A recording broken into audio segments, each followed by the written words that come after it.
विद्यार्थियों, हिंदी साहित्य का इतिहास कक्षा 12 का आप लोगों का चल रहा था और जो पिछला बिंदु हमारा था कि हिंदी गद्य के उद्भव और विकास में कौन कौन सी विधाएं हैं, प्रमुख विधाएं कौन कौन सी हैं उसकी, और उसका कुछ शेष भाग इसमें रह गया था जिसे इसमें हमने आप लोगों को बताने का प्रयास किया है कि आचार्य रामचंद्र शुक्ल ने भी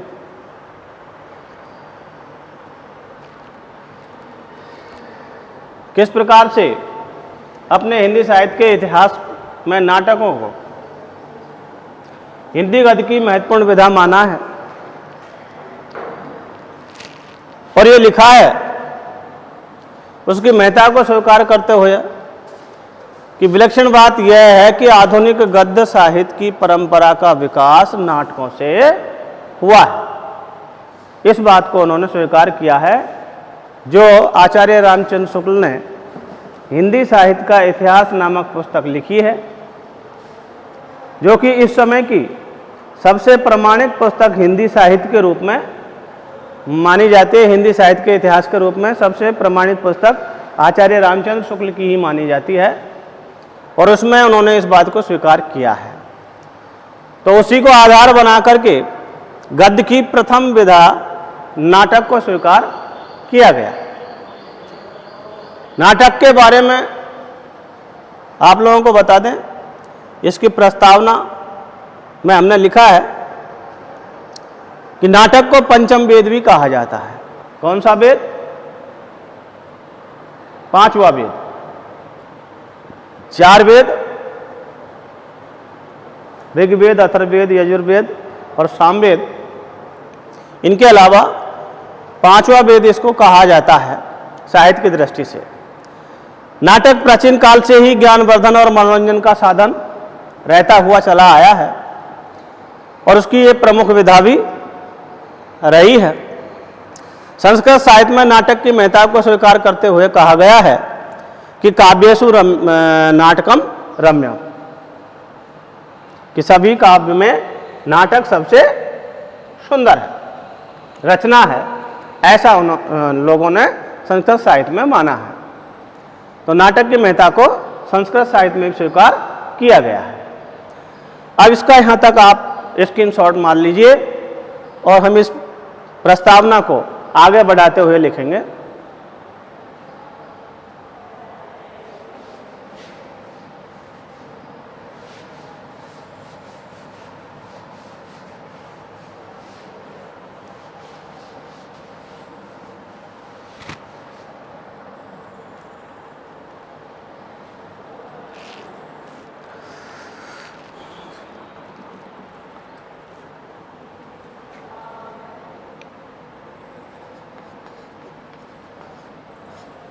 हिंदी साहित्य में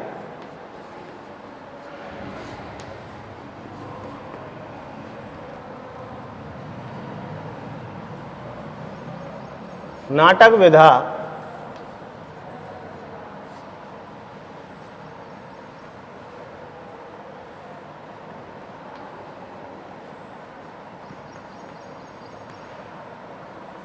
आधुनिक युग की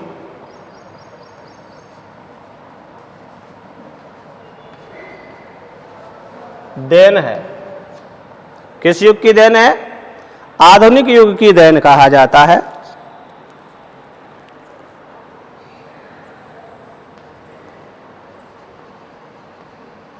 नाटक शब्द की उत्पत्ति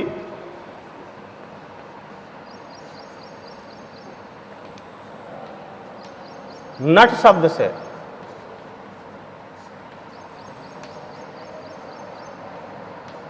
हुई है। किससे हुई है? नट शब्द से इसकी उत्पत्ति होना स्वीकार किया गया है, जिसका अर्थ होता है भावों का प्रदर्शन।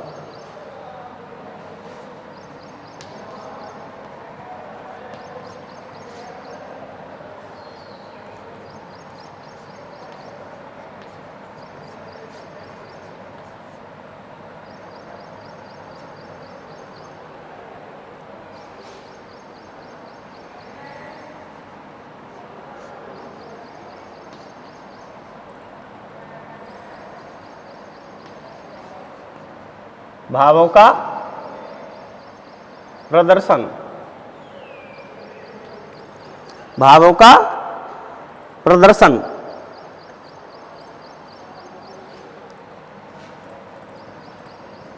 अर्थात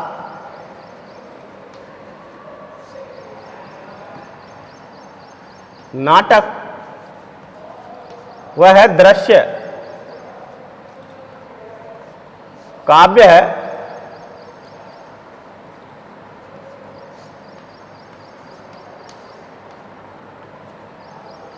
नाटक वह दृश्य काव्य है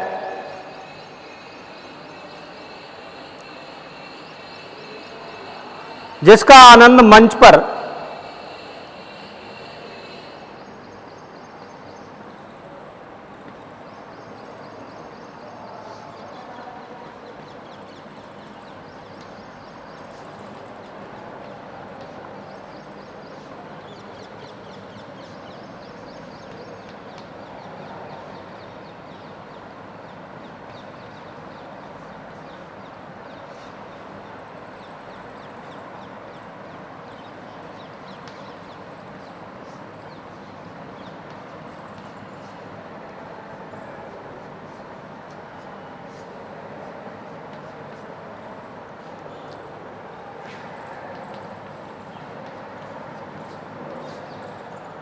लिया जा सकता है।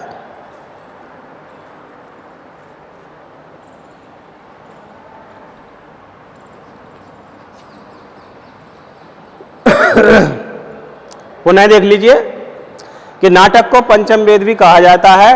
नाटक प्राचीन काल से ही ज्ञानवर्धन और मनोरंजन का साधन एवं महत्वपूर्ण विधा रही है। संस्कृत साहित्य में नाटक की महत्ता को स्वीकार करते हुए कहा गया है कि काव्यसु नाटकम रम्यम, अर्थात सभी काव्यों में नाटक को सबसे सुंदर विधा स्वीकार किया गया है। तो हिंदी साहित्य में नाटक विधा आधुनिक युग की देन है। किस युग की देन है? आधुनिक युग की देन है। नाटक शब्द की उत्पत्ति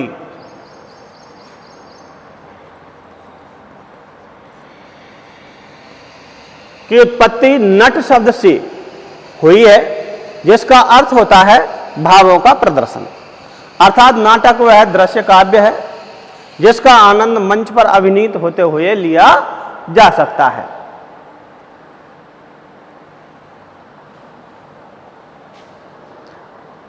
अब हम लिखेंगे नाटक की परिभाषा।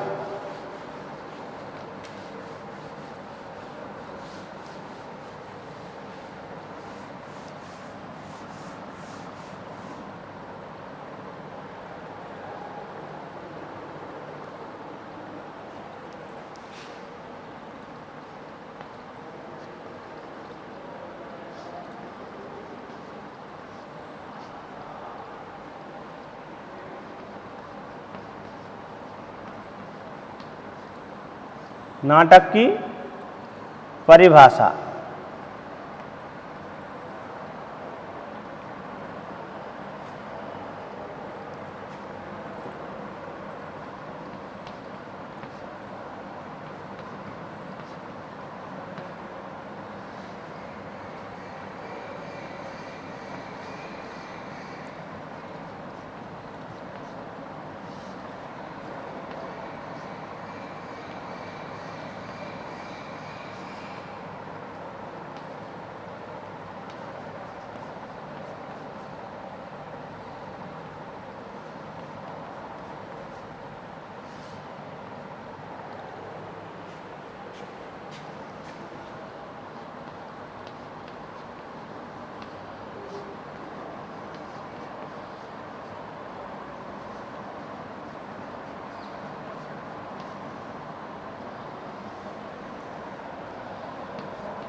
जिसमें से हम तो देखिए अनेक विद्वानों ने अपने अपने मत के अनुसार अर्थात अपने अपने मतानुसार नाटक की परिभाषाएं दी हैं, जिनमें से पहली परिभाषा हम लिख रहे हैं,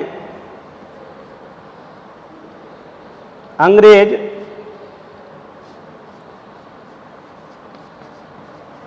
साहित्यकार निकोल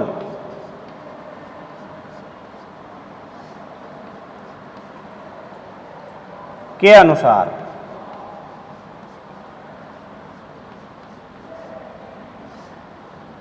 तो अंग्रेज साहित्यकार निकोल के अनुसार परिभाषा हम लिखने जा रहे हैं। यहां से लिखना प्रारंभ कर रहा हूं।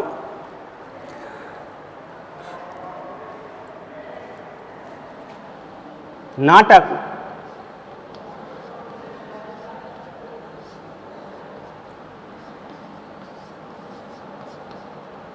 जीवन की परंपराओं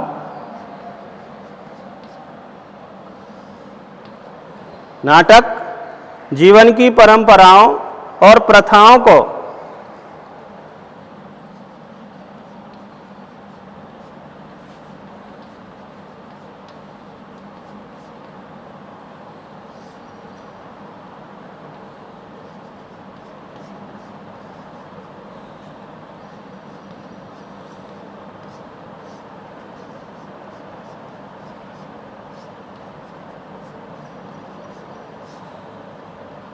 बताने वाला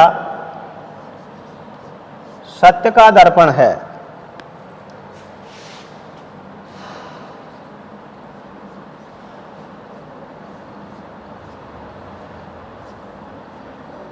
सत्य का दर्पण है, ऐसा उन्होंने नाटक के बारे में कहा है कि नाटक जीवन की परंपराओं और प्रथाओं को बताने वाला सत्य का दर्पण है।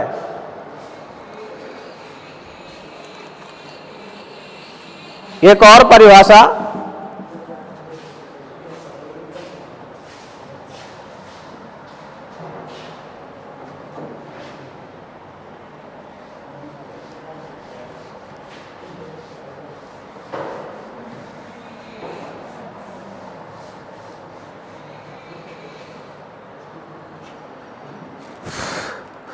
महान साहित्यकार शेक्सपियर के अनुसार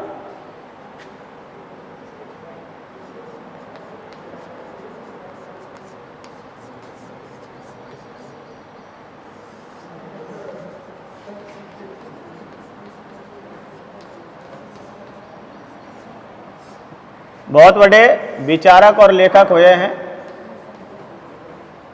अंग्रेजी साहित्य के, तो उन्होंने भी लिखा है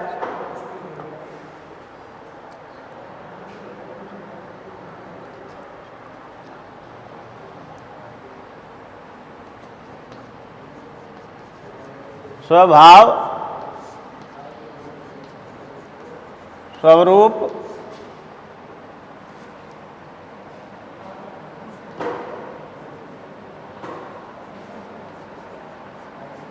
तथा स्वभाव स्वरूप बिंब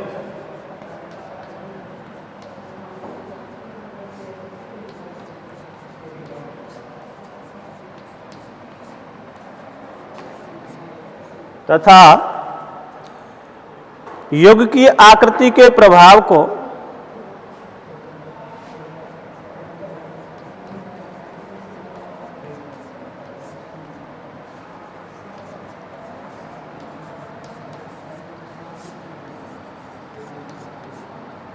युग की आकृति के प्रभाव को अंकित करने वाला दर्पण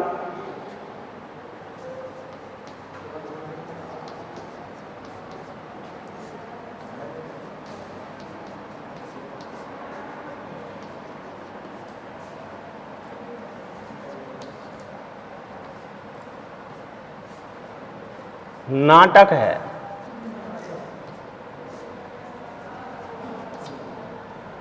ऐसा उन्होंने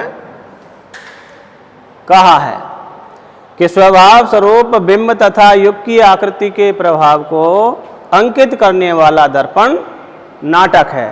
तो ये महान साहित्यकार शेक्सपियर के अनुसार नाटक की परिभाषा हुई। तो ये दो परिभाषाएं हमने आप लोगों को लिखवाई है, पहली अंग्रेज साहित्यकार निकोल के अनुसार और दूसरी शेक्सपियर के अनुसार। तो देखिए, इन परिभाषाओं के, नाटक की परिभाषाओं के बाद बात आती है कि आखिर नाटक जो महत्वपूर्ण विधा है गद्य की, तो नाटक के प्रमुख तत्व कौन कौन से हैं?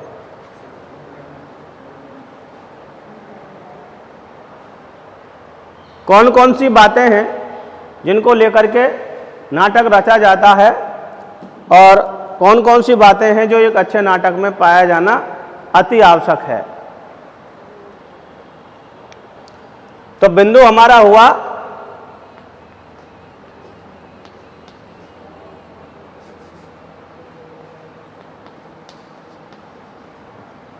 नाटक के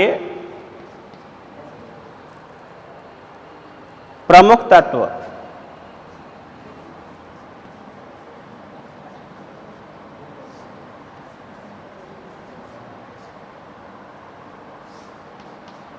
नाटक के प्रमुख तत्व, ये हमारा बिंदु हुआ।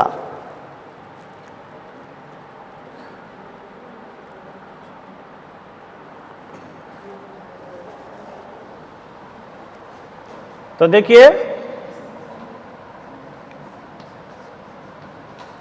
किसी भी नाटक को प्रभावी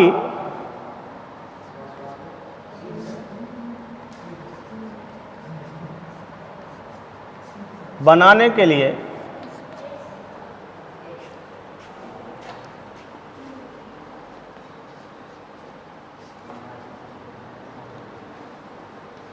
उसके प्रमुख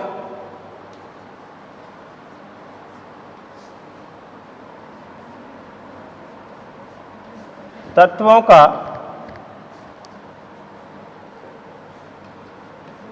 ज्ञान होना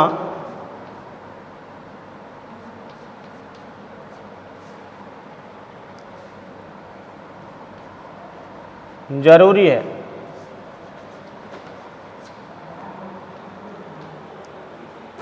कोई भी नाटक हो, उसको लिखते समय उसके प्रमुख तत्वों का ज्ञान होना अति आवश्यक है।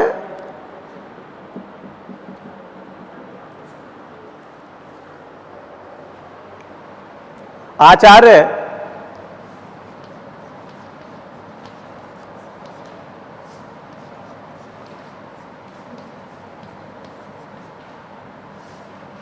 रामचंद्र शुक्ल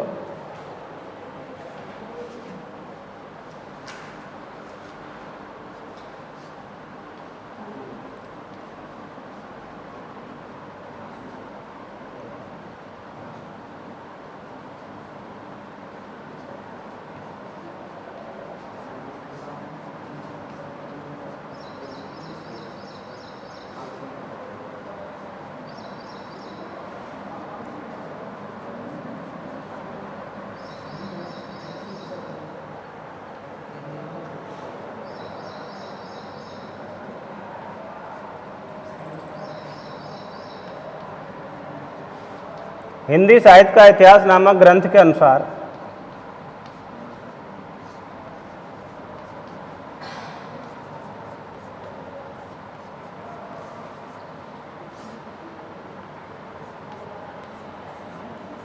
नाटक के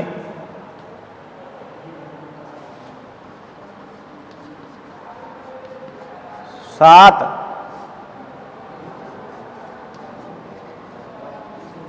मुख्य तत्व होते हैं।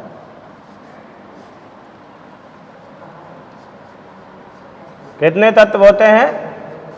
7 तत्व होते हैं।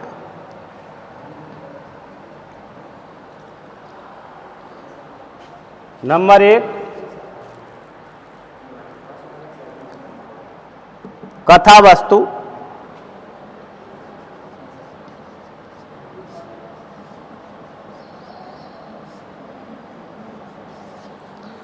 कथा वस्तु। नंबर 2,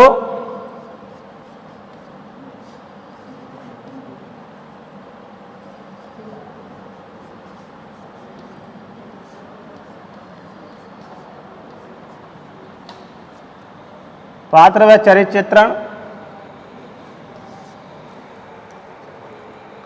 पात्र व चरित्र चित्रण।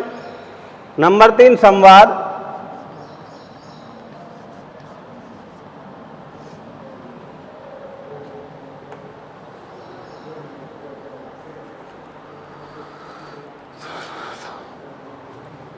नंबर 4,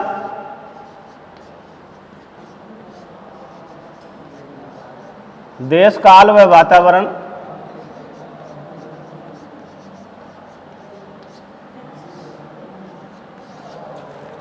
नंबर 5, भाषा शैली।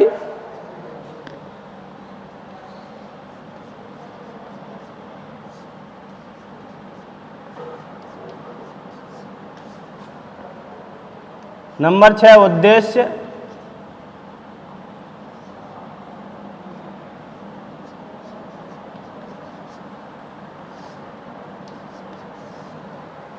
नंबर 6, उद्देश्य। और नंबर 7, अभिनय।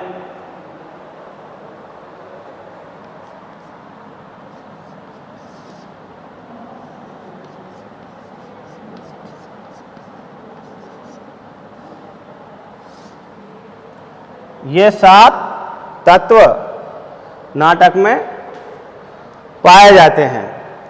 अब इन नाटकों के इन 7 तत्वों के बारे में एक एक करके हमको जानना है और पढ़ना है।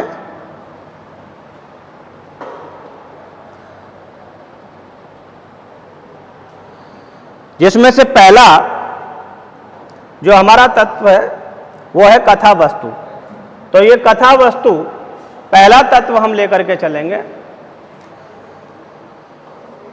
यहां तक इसका पुनः एक बार स्क्रीनशॉट मार लीजिए।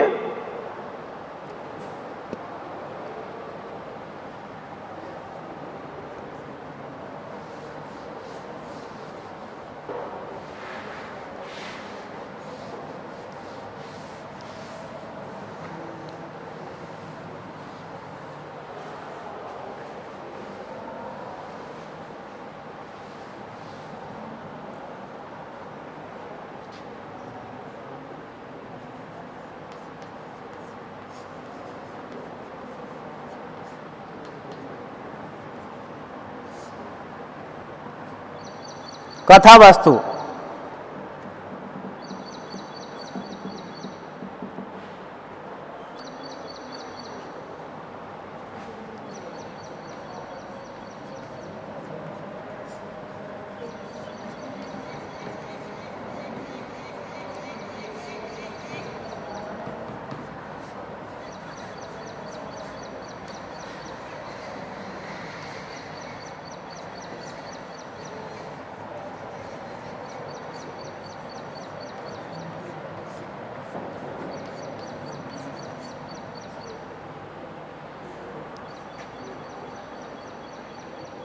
कहा जाता है नाटक की विषय वस्तु को ही कथा वस्तु कहा जाता है।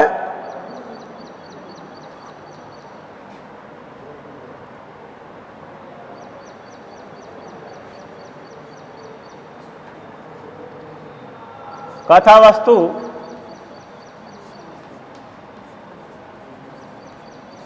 नाटक की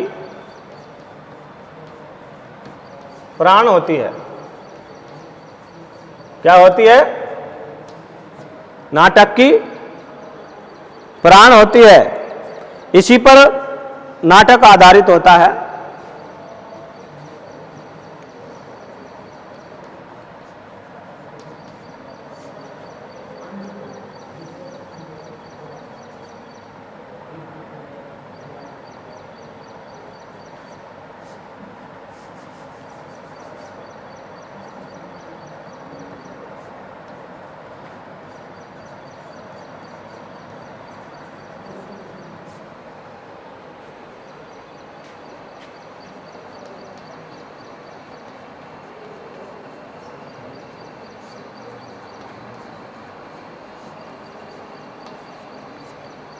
आधारित होता है।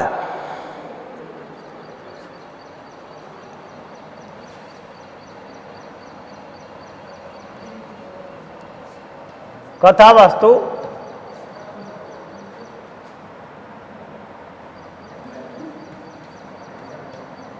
राजनीतिक,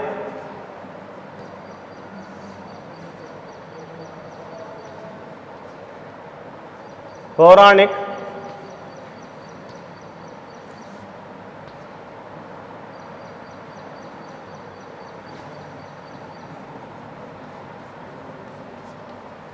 सामाजिक,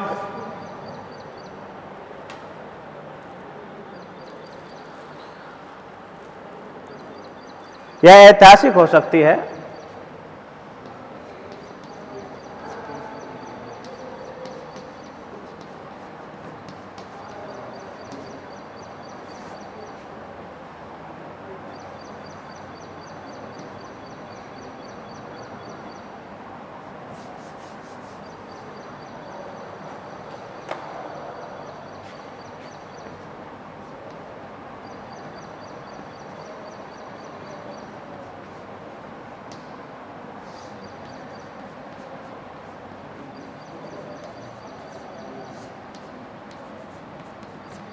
कैसी हो सकती है?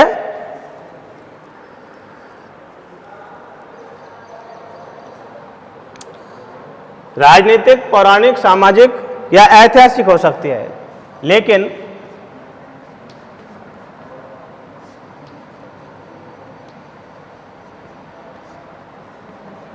इन सभी में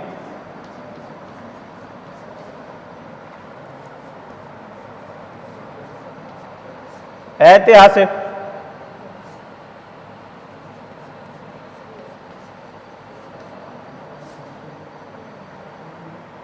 कथा वस्तु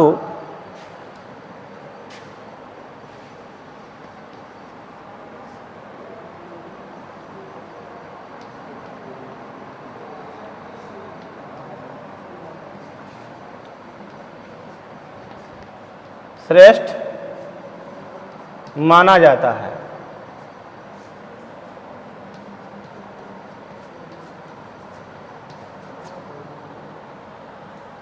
तो एक बार पुनः देख लीजिए कि कोई भी नाटक हो, उस नाटक को लिखने के लिए, उसको प्रभावी बनाने के लिए उसके तत्वों का ज्ञान होना अति आवश्यक है। आचार्य रामचंद्र शुक्ल की हिंदी साहित्य का इतिहास नामक जो ग्रंथ है, उसके अनुसार नाटक के 7 तत्व होते हैं। कितने तत्व होते हैं? 7 तत्व होते हैं। कौन कौन से? पहला कथा वस्तु है, दूसरा पात्र या चरित्र चित्रण है, तीसरा संवाद है, चौथा देश काल या वातावरण है, पांचवा भाषा शैली है, छठा उद्देश्य है, अर्थात नाटक लिखने के पीछे उसका क्या उद्देश्य है, और सातवां है अभिनय। तो ये 7 तत्व हैं, जिसमें से पहला तत्व हमने कथा वस्तु लिया है। नाटक की विषय वस्तु को ही उसकी कथा वस्तु कहा जाता है। कथा वस्तु नाटक का या नाटक की प्राण होती है। जिस प्रकार से मनुष्य को का जो ये शरीर है, ढांचा है, इसमें जब तक प्राण है तब तक ये चल रहा है, उसी प्रकार से अगर किसी नाटक की कथा वस्तु अच्छी है, प्रभावी है, तो वो नाटक उत्तरोत्तर बढ़ता चला जाता है, लोकप्रिय हो जाता है, क्योंकि इसी पर नाटक आधारित होता है। कथा वस्तु राजनीतिक, पौराणिक, सामाजिक, ऐतिहासिक हो सकती हैं, लेकिन इन सभी में ऐतिहासिक कथा वस्तु को श्रेष्ठ माना जाता है। अब इसके जो आगामी बिंदु हैं, उनको हम अगले वीडियो में लेकर के आएंगे। Thank you.